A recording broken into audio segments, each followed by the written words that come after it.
derrière cette parole-là, il y a une extension qui dit aussi comment faire en sorte, et ça c'est quelque chose de très, très actuel aussi, de vivre dans une société dans laquelle chacun a droit à une rémunération juste. Je vais te dicter mes 10 commandements. Ok. Tu as de quoi noter? Non, 2 secondes. Les 10 commandements. En conversation avec Antoine Nuis. Un podcast de Regard Protestant.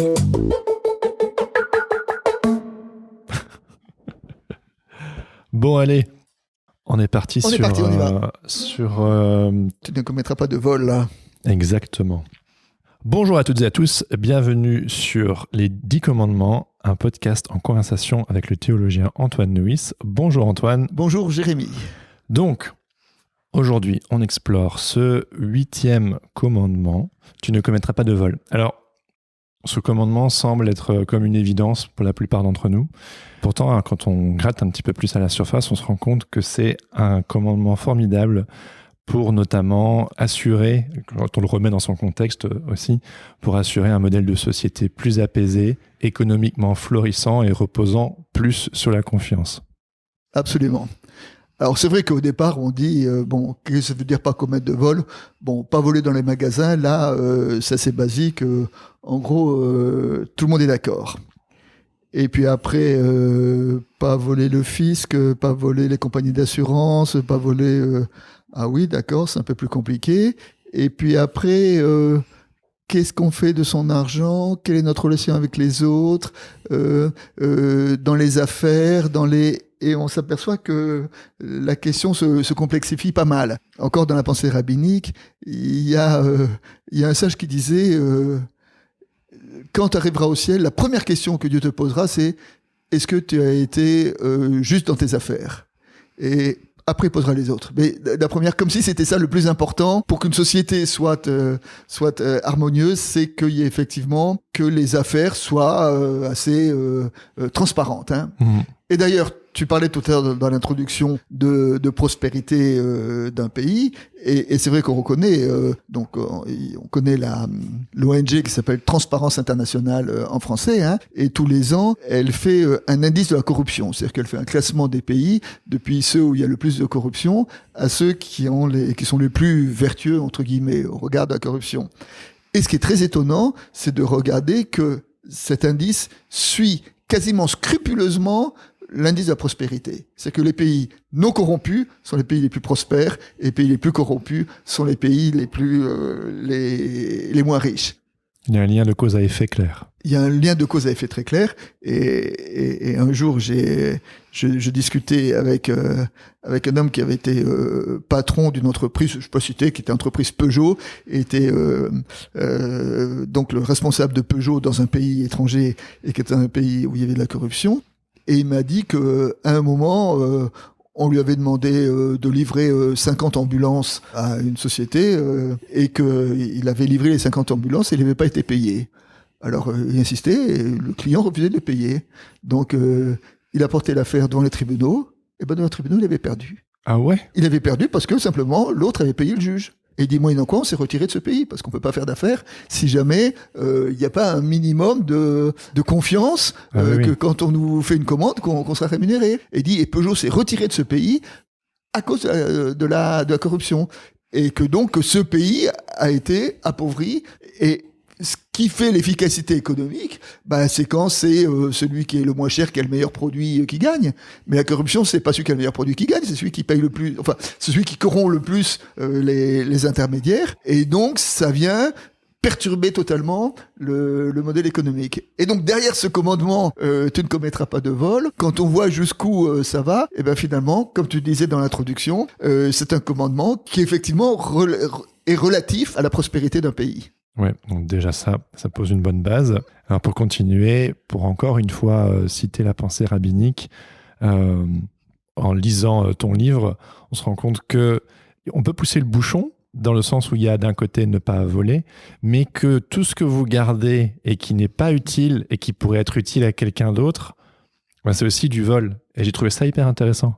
Alors, il y a un verset du Deutéronome qui dit « Tu ne dépouilleras pas un nécessiteux ». Et il y a des gens qui disent « Nécessiteux, il a rien du tout, comment est-ce que je peux le dépouiller ?» Eh ben, tu le dépouilles en ne lui donnant pas ce à quoi il a droit. Et là, on retrouve dans le Premier Testament un certain nombre de prescriptions. Tu retiendras pas la paye de l'ouvrier jusqu'au lendemain. Si tu prends en gage le manteau de ton prochain, tu lui rendras pour la nuit pour qu'il ait pas froid et pour qu'il puisse travailler. Si tu es grossiste, tu ne spéculeras pas, tu ne retiendras pas ton grain pour faire monter les prix, pour pouvoir vendre plus cher, etc. Enfin, il y a un certain nombre de prescriptions comme ça, en disant que de ne pas voler, c'est pas simplement ne pas voler, mais c'est aussi être respectueux, ne pas chercher à spéculer.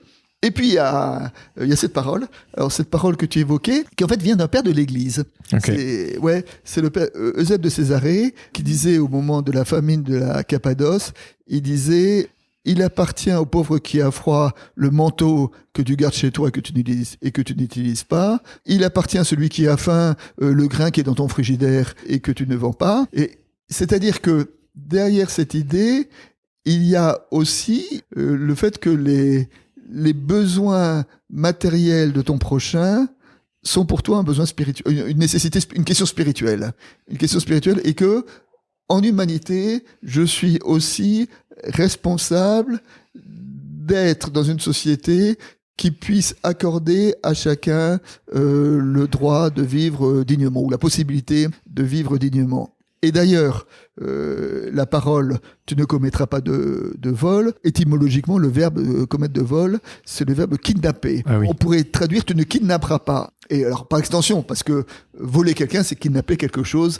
de sa personne.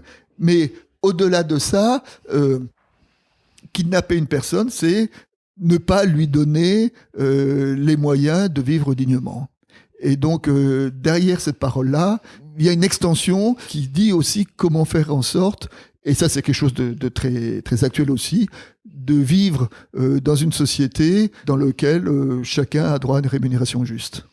Ouais, c'est mettre l'être humain au-dessus du système.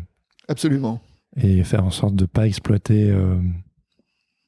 Voilà que la dignité de mon prochain, c'est aussi une question qui me concerne.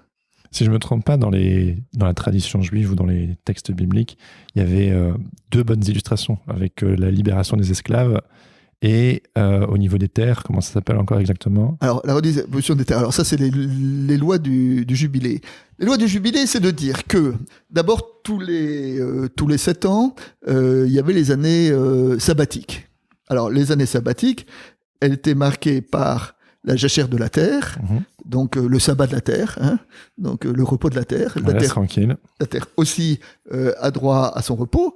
Alors, aujourd'hui, où les préoccupations écologiques deviennent plus urgentes, dire que dans la Bible, disent la terre doit être respectée et on doit aussi ne pas surexploiter la terre. Elle était déjà écolo. Je veux dire, il peut y avoir des résonances pour et des paroles qui sont adressées à notre monde très actuel.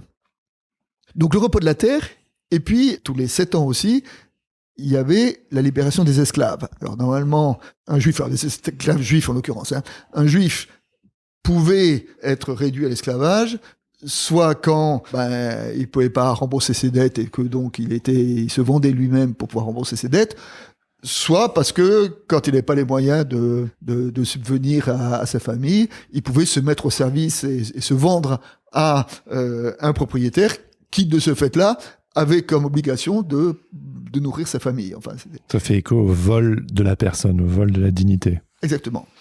Et donc, tous les 7 ans, normalement, les esclaves devaient être libérés.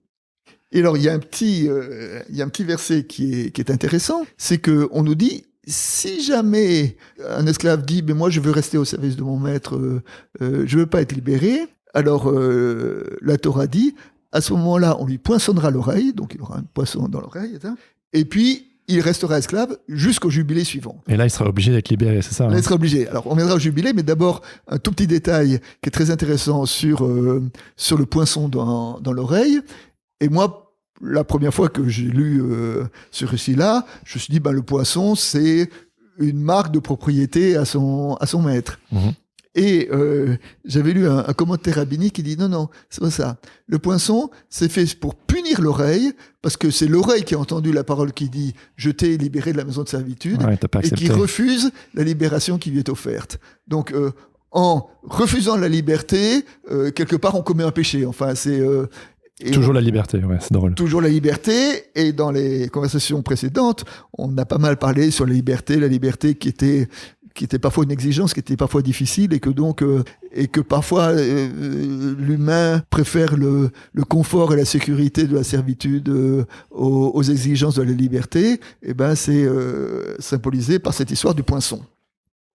Et puis toutes les 7 années sabbatiques, donc tous les 7 x 7, tous les 49, tous les 50 ans, il y a le sabbat des sabbats, et le sabbat des sabbats, c'est donc le jubilé, et le jubilé est marqué par, donc en plus du repos de la terre, et par le fait que cette fois-ci, la libération des esclaves est obligatoire, donc on ne peut pas rester, donc pour dire l'importance que la Bible donne à cette notion de la liberté et de la responsabilité des personnes.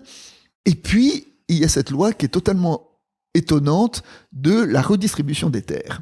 L'idée, c'est que la terre est un don de Dieu, que dans le livre de Josué, la terre de Canaan a été partagée entre les différentes tribus et puis ensuite entre les différentes familles, et que quelque part, ce don, comme c'est un don de Dieu, il est inaliénable. Et que si quelqu'un, pour une raison ou pour une autre, vendait sa terre, il ne peut vendre sa terre que jusqu'au jubilé suivant, et qu'au jubilé suivant, la terre lui revenait automatiquement. Et donc, les interprètes disent, plus on se rapprochait du jubilé, plus la valeur de la terre diminuait, parce que on savait que, en fait, c'était pas une acquisition définitive, mais c'était une acquisition, une location à courte durée jusqu'à l'échéance du prochain jubilé. Alors, la loi peut paraître... Alors, les historiens discutent beaucoup pour savoir si ce commandement a été appliqué ou pas. Il y a des traces qu'il a été appliqué. On dit qu'il n'a plus été appliqué après l'exil, mais peu importe, c'est pas ça l'important. L'important, c'est quelle est l'intention qui est derrière ce commandement.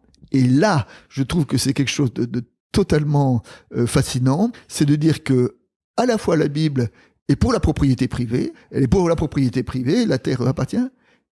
Et en même temps, la Bible est contre l'accumulation du capital, puisque l'accumulation des biens, de plus en plus de biens dans un nombre de mains de plus en plus restreinte, comme c'est l'évolution de l'économie aujourd'hui, je veux dire l'évolution, et de dire que tous les 50 ans, il y a une remise à zéro, et ce qui est vraiment, ce qu'on appelle une lutte contre l'accumulation du capital. Ouais, et que incroyable. je dirais presque qu'il y a dans la Bible les principes de l'économie libérale, et en même temps, des restrictions contre les dérives de l'économie libérale, où l'économie libérale joue contre elle-même en accumulant le capital dans un monde de plus en plus restreint de mains. Et je trouve ça totalement fascinant, en ce que c'est de dire que, là encore, le message global, c'est de dire que la personne soit la plus libre, soit la plus indépendante possible, et y compris dans son travail. Je trouve qu'il y a une grande justice sociale en fait qui se dégage des commandements, des 10 paroles. Il y a une justice sociale et une justice qui plaide en faveur ou qui favorise une société apaisée. Et le but de ces lois bibliques, c'est quand même c'est l'utopie d'une société dans laquelle les citoyens vivent en harmonie les uns avec les autres. Mais dans le monde capitaliste contemporain dans lequel on vit, tu viens d'utiliser le mot utopie. Comment est-ce qu'on pourrait un peu se rapprocher de cette utopie ? Ça me paraît assez compliqué à atteindre cette sorte d'idéal décrit ou du moins induit par le commandement. Alors, je dirais, ce qu'on a dit tout à l'heure, la question de l'intégrité dans les affaires, de la lutte contre la corruption. Je veux dire que ça, c'est quelque chose de très important pour pouvoir avoir des relations, non seulement des relations harmonieuses, mais en plus, une société de confiance. On se fait confiance les uns envers les autres, et qui est une société qui est un facteur de prospérité. Le deuxième, c'est la question de la libération des terres, si je peux me permettre une analogie en actualisant, c'est de cette manière, quels sont les contre-pouvoirs qu'il peut y avoir, qu'on peut mettre en place contre cette accumulation de groupes de plus en plus grands. Et au XXe siècle, par exemple, aux États-Unis, il y a une pratique, ce qu'on appelait les lois antitrust. Et les lois antitrust, et qu'il y a des grands trusts, alors eux, ils étaient, parce que au bout d'un moment, les grands trusts étaient contre la concurrence, et puisque la concurrence était à la base, il fallait pas qu'il y ait de monopole, c'est pour lutter contre les monopoles, hein, c'est ça.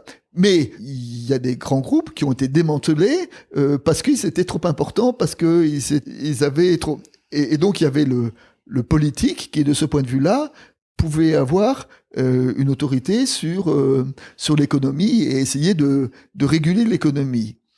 Et il me semble que le problème aujourd'hui de la modernité, c'est que les entreprises sont mondiales, ne sont plus, et qu'il n'y a plus d'autorité politique qui soit à la hauteur des entreprises, puisque les autorités politiques sont nationales alors que l'économie est mondiale. On le voit aujourd'hui, très simplement, lorsque les entreprises font ce qu'on appelle de l'optimisation fiscale, c'est-à-dire qu'elles vont dans le pays qui leur permettent de payer le moins d'impôts, et que c'est légal, mais ça n'est pas éthique. Et que l'idéal serait d'avoir, l'utopie, je sais pas, ce serait d'avoir un système fiscalité mondiale pour que toutes les entreprises, ne changent pas de pays pour payer moins d'impôts, mais qu'elles soient taxées pareillement partout. L'Europe essaye d'avancer un peu dans ce domaine-là, mais elle le fait très, très timidement. Enfin, déjà, au sein de l'Europe, d'essayer d'éviter les pays qui font du dumping fiscal, ça existe, hein. Donc, l'Europe est en train de travailler. Et il me semble que, voilà, ce qui est intéressant, c'est de voir comment ces données bibliques peuvent avoir des analogies dans les problématiques politiques, et quel est le pouvoir du politique face à l'économie. Et le problème, et que le problème de la modernité, c'est que la politique n'a plus d'autorité sur l'économie, parce que la politique est nationale alors que l'économie est mondiale. Et si à l'échelle individuelle, vu qu'on n'est pas des grosses entreprises, bien qu'on participe évidemment à une société plus grande que nous, moi ce que je retiens surtout aussi de ce commandement, c'est que au final, tu ne voleras pas. C'est aussi un lifestyle de simplicité, de transparence, d'honnêteté.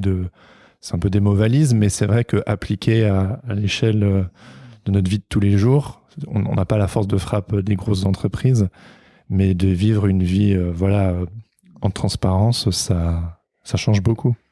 Effectivement, cette notion de transparence, là, je disais tout à l'heure, transparence internationale, qui est l'indice de la corruption, l'indice de la corruption selon les pays. Mais c'est vrai que nous, est-ce que nous vivons en transparence? Moi, j'aime beaucoup le verset de l'Évangile dans lequel Jésus dit « Il n'y a rien de caché qui ne doive être dévoilé ». C'est-à-dire que quand tu agis de telle sorte que tu sois prêt à assumer, que tout le monde sache ce que tu fais. Que tu puisses assumer tes actes, y compris toi. Et que là, il me semble qu'il y a quelque chose de très, très fort. Platon, dans un de ses livres, raconte l'histoire de l'anneau de Gygès. Alors, l'anneau de Gygès, l'histoire est la suivante. C'est l'histoire d'un berger qui, à un moment, a une brebis qui s'égare dans l'infractuosité d'un rocher. Donc, il va chercher sa brebis. Et puis, là, caché derrière le rocher, il découvre un anneau, une bague, un peu bizarre. Il regarde cette bague, il la met autour de son doigt. Et puis, il y a le chaton de la bague, là. Et puis, tout à coup, il tourne le chaton de la bague. Et tout à coup, il s'aperçoit que quand il tourne le chaton de la bague, il devient invisible. Ok. C'est le Seigneur des Anneaux, ça. Et alors, oui, peut-être. Et alors, il devient invisible. Et alors, qu'est-ce qu'il fait de ce pouvoir-là? Eh ben, il utilise ce pouvoir-là pour s'introduire dans le palais du roi, parce que en tournant, il peut rester invisible. Donc, il passe tous les gardes, etc. Donc, il arrive jusque dans la chambre royale. Et puis, dans la chambre royale, comme il a cette capacité, il se débrouille pour séduire la reine. Et puis, il se débrouille pour se débarrasser du roi. Et donc, il se comporte et pour acquérir le pouvoir et la richesse. Et Platon, je ne me rappelle plus si c'est Platon ou Socrate, mais enfin Platon parle de Socrate, dit si on avait la possibilité d'être invisible, c'est-à-dire si tu avais la possibilité d'être invisible, qu'est-ce qui t'empêcherait de rentrer dans un magasin et de piquer la caisse, en sachant que personne ne le saurait? Et lui, il avait une vision un peu négative de l'homme en disant personne ne résisterait, tout le monde irait piquer dans la caisse. Alors bon, là, je laisse Platon à son pessimisme, mais c'est la grande question. La grande question, c'est comment est-ce qu'on se comportait si on était sûr de ne pas être pris quand on agit mal, si on était sûr, qui le ferait, qui serait assez intègre pour le faire. Eh ben, la Bible nous dit tu ne voleras pas. Après, je renvoie chacun à sa conscience de qu'est-ce qu'il ferait dans cette situation-là. Mais malheureusement, les anneaux du geste n'existent pas. Malheureusement ou heureusement, je ne sais pas. Oui, ouais, heureusement peut-être. Tout ce sujet autour de la transparence me fait penser à la vérité et du coup me fait penser au prochain commandement qu'on explorera ensemble dans le prochain épisode. Tu ne porteras pas de faux témoignages. Les commandements sont évidemment toujours liés. Et du coup, on va en rester là pour aujourd'hui. Merci beaucoup Antoine. Et on vous donne rendez-vous dans le prochain épisode pour explorer ce nouveau commandement. À très bientôt. Les 10 commandements. En conversation avec Antoine Nuis. Réalisé et présenté par Jérémy Kleiss. Un podcast de Regard Protestant en partenariat avec Fréquence Protestante.